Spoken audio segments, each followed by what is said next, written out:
নমস্কার বন্ধুরা, এই দেখুন আজকের আমি কি কাজ নিয়ে বসে গেছি। আজ আমি হলুদ সিদ্ধ করছি। দেখুন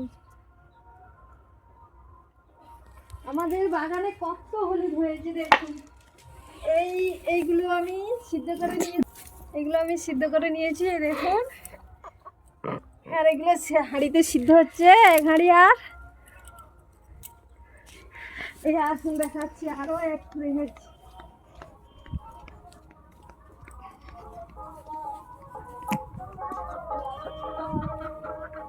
এই দেখুন কত বড় বড় হয়েছে, দেখুন কি সুন্দর।